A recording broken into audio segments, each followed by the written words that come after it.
মাই dear friends, আজি আপোনালোকৰ কাৰণে নতুন এটা ভাল খবৰ লৈ আহিছোঁ। আশা কৰিছোঁ যে শুনি নিশ্চয় আপোনালোকে অতি ভাল পাব।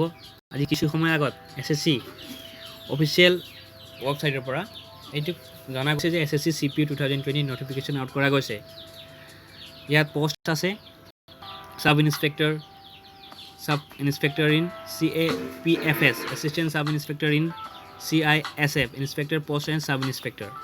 SSC CPO নটিফিকেশ্যন 2020 ইয়াত 17 জুনত ৰিলিজ কৰা গৈছে। ইয়াৰ টোটেল ভেকেঞ্চি আছে 1564 ভেকেঞ্চি আছে। আমি ইয়াত চাব পাৰোঁ SSC CPO 2020 এক্সাম ডেটটো ইয়াত অলৰেডি দি দিয়া গৈছে, কেতিয়া এক্সাম হ'ব, কেতিয়ালৈকে এক্সাম হ'ব। আমি ইয়াত চাব পাৰোঁ ইয়াক ৰিলিজ কেতিয়া কৰা গৈছে। SSC CPO notification release date 17 June 2020 release কৰা গৈছে, যোৱাকালি ৰিলিজ হৈছে। SSC CPO online application start from, ইয়াক কেতিয়াৰ পৰা এপ্লাই কৰিব পাৰোঁ। আমি ইয়াক 17 জুন 2020 পৰা আমি ইয়াক এপ্লাই কৰিব পাৰোঁ। Closing date for receipt of application 16 July 2020, close হ'ব 17 জুন টু 16 জুলাইলৈকে আমি এপ্লাই কৰিব পাৰোঁ। আৰু ইয়াত আমাক অলৰেডি দি দিয়া গৈছে SSC card for CPO paper.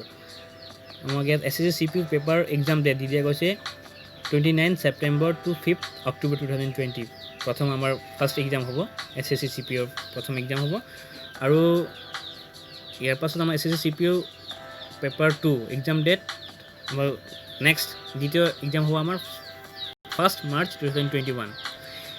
SSC CPO 2020 online application, আমি ইয়াৰ দ্বাৰা অনলাইন এপ্লিকেশ্যন কৰিব পাৰোঁ। আৰু আমাৰ অনলাইন এপ্লিকেশ্যন কৰোঁতে আমাক কি কৰিব লাগিব, ইয়াত 100 টকা দিব লাগিব অনলাইন এপ্লিকেশ্যন কৰোঁতে। ইয়াত লিখা গৈছে যে a total of Rs 100 is the application fee to be paid by male কেণ্ডিডেটে 100 টকা পইচা পে' কৰিব লাগিব। আৰু আমি তললৈ যাওঁ, SSC CPO ভেকেঞ্চি 2020 ভেকেঞ্চি আমি চাবলৈ গ'লে ইণ্ট্ৰডিউচ টু 1564 ভেকেঞ্চি এভেইলেবল আছে। সাব ইন্সপেক্টৰ আমি ইয়াত পোষ্ট আৰু ইয়াত ভেকেঞ্চি চাম। পোষ্ট নেম হ'ল sub inspector central armed force. Sub inspector কাৰণে আছে 1395টা আমাৰ ভেকেঞ্চিজ দিয়া গৈছে। আৰু number 2 sub inspector SI in Delhi police মেলৰ কাৰণে 91, sub inspector SI in Delhi police ফিমেলৰ কাৰণে 70। টোটেল ভেকেঞ্চি হ'ল 1564। আমি ইয়াত চাব পাৰোঁ কেটেগৰী ৱাইজ চাব পাৰোঁ। দিল্লী পুলিচ মেল, দিল্লী ইন্সপেক্টৰ চেণ্ট্ৰেল ফ'ৰ্চ। ইয়াত চাব পাৰোঁ আমি UR কেটেগৰিজ, UR কাৰণে দিয়া আছে 41, EWS কাৰণে 10, OBC কাৰণে 10, SC কাৰণে 13, ST কাৰণে 17, টোটেল 91 পোষ্ট দিয়া আছে। দিল্লী পুলিচ ফিমেলৰ কাৰণে 35, UR 35, EWS 8, OBC 17, SC 12, ST 6, total vacancy হ'ল 78। আমাৰ ইয়াত আকৌ দিয়া আছে sub inspector in central arm police force CRPF মেলৰ কাৰণে আমাৰ আছে UR কেণ্ডিডেট 421, 104, 281, 156, 78, 1040, 107। ইয়াত অল ডিটেইলছ দি দিয়া গৈছে বন্ধুসকল। আমি তললৈ গৈ চাওঁ SSC CPO চেলেৰি আমি ইয়াত কিমান পাব পাৰোঁ। পোষ্ট নেম হ'ল sub inspector in Delhi police male female. আমি ইয়াত চেলেৰি পাব 35,400 টু 1,12,400 লৈকে আমি ইয়াত চেলেৰি পাম। Assistant sub inspector ASI in CISF ইয়াত দিয়া গৈছে, ইয়াৰ কাৰণে চেলেৰি আছে পে স্কেল চেলেৰি ইয়াত আছে 29,200 টু 92,300 লৈকে ইয়াত চেলেৰি পাব পাৰিব বন্ধুসকল। ইয়াত এতিয়া চাওঁ বন্ধুসকল, আমি SSC CPO 2020 eligibility education qualification আমাক কি হ'লে আমি এই এক্সাম এপ্লাই কৰিব পাৰোঁ। ইয়াত প্ৰথম নম্বৰ 1 দিয়া আছে candidate must have bachelor's degree in any discipline from a recognise university. যিকোনো ইউনিভাৰ্চিটিৰ পৰা আমি BA pass bachelor's of degree আমাৰ চাৰ্টিফিকেট হ'ব লাগিব। আৰু নম্বৰ 2 ইয়াত দিয়া গৈছে for the post of sub inspector in Delhi police only male candidate must possess a valid driving licence for LMV motorcycle and car as on the date fixed for physical endurance। আমাৰ ইয়াত মেল কেণ্ডিডেটৰ driving licence হ'বলৈ জৰুৰী আছে, কিয়নো otherwise they will not be allowed to undergo physical endurance and standard test। নহ'লে ইয়াত allow কৰা নহ'ব। ড্ৰাইভিং লাইচেন্স যদি মেল কেণ্ডিডেটৰ নাই তেনেহ'লে এই এক্সাম টেষ্টত এলাউ কৰা নহ'ব। So আমি ইয়াত চাওঁ SSC CPO 2020 age limit age on 1 March 2021। Candidate born not before 2 তাৰিখ 1 মাহ 1996 and not later than 1 তাৰিখ 1 মাহ 2021. Minimum age limit 20 years, maximum age limit 25 years. ইয়াত category wise age relaxation দিয়া আছে. SC ST কাৰণে 5 years age relaxation হ'ব. OBC কাৰণে 3 years.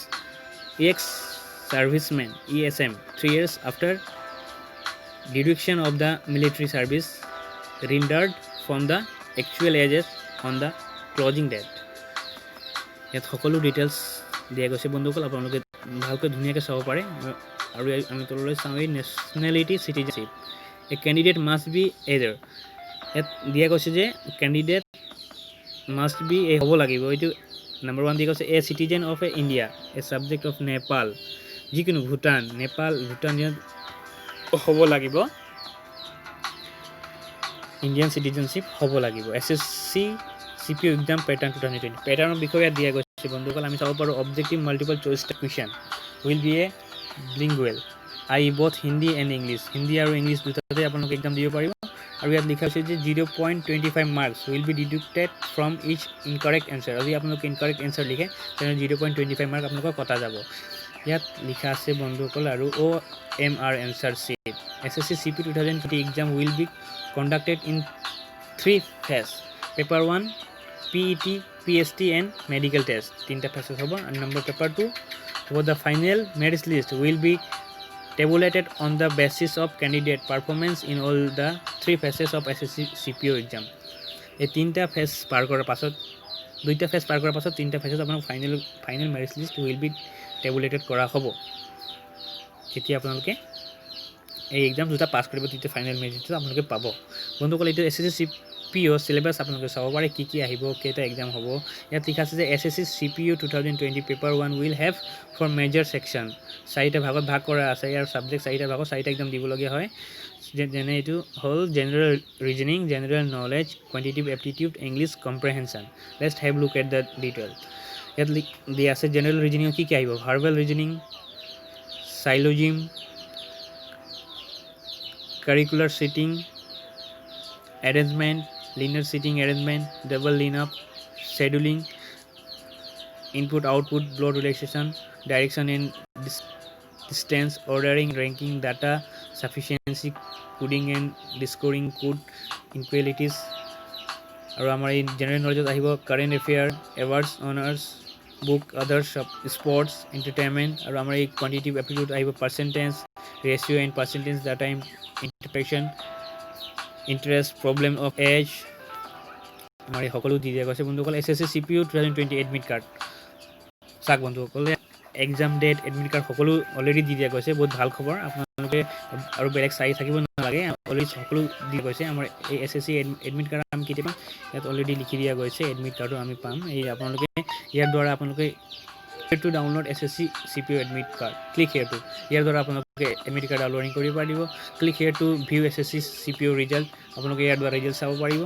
সকলো দি দিয়া গৈছে বন্ধুসকল। আপোনালোকে ইয়াতো চাব পাৰিব যে to get a better insight into SSC CPO cut off Marco চাব পাৰে আপোনালোকে। কেটেগৰী ৱাইজ চাব পাৰে cut off mark, category SC 70.67, ST 74.54 সকলো দি দিয়া গৈছে বন্ধুসকল। আপোনালোকে ধুনীয়াকৈ চাব পাৰে। আপোনালোকে বন্ধুসকল ৱেবছাইটো যাব পাৰে, যদি আপোনালোকে বিশ্বৰ কাৰণে ৱেবছাইটো গৈ চাব পাৰে আপোনালোকে SSC CPO 2020। তো বন্ধুসকল আকৌ নেক্সট এটা ভিডিঅ' জব এলাৰ্ট লয়। থেংক ইউ বন্ধুসকল। যদি মোৰ ভিডিঅ'টো আপোনাক ভাল লাগিছে তেনেহ'লে please like, comment and share কৰি দিব। ধন্যবাদ বন্ধুসকল। আশা কৰোঁ যে আপোনালোকে ভালকৈ এক্সাম দিব।